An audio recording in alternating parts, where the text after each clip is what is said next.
Well, this is one of the most hardest questions I have to answer. And it says, how true is the story of Adam and Eve? Please explain.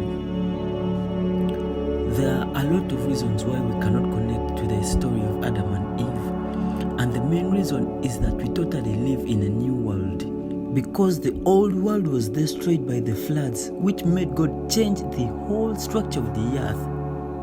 2 Peter 2:5 speaks about God saying, "And spared not the old world, but saved not the eighth person." So that's totally the old world I am talking about. This generation cannot connect to it because it was totally a very different world from this one.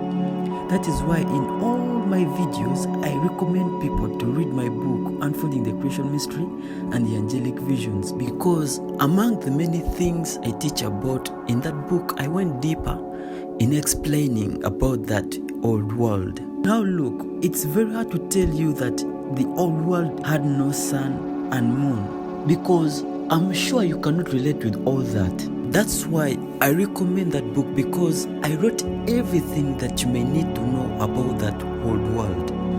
In that old world, people were not feeding on meat, and creatures could not feed on each other.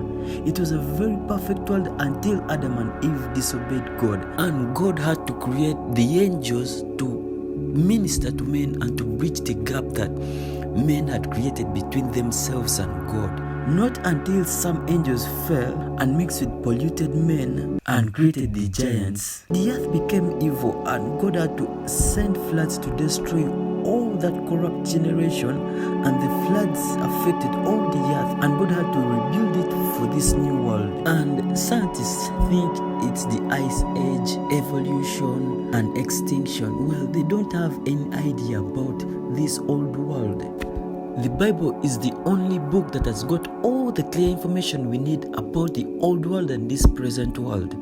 That's why I wrote that book, because God helped me to understand these two worlds. And that's why it's very hard for us to understand and connect to the reality of the story of Adam and Eve in the current generation, because of that big gap that is between the old world and this new world. So that's how true the story of Adam and Eve is, and I believe you now have a clue. Thank you for following up. Thank you for listening to me. May God bless you. See you again in another question.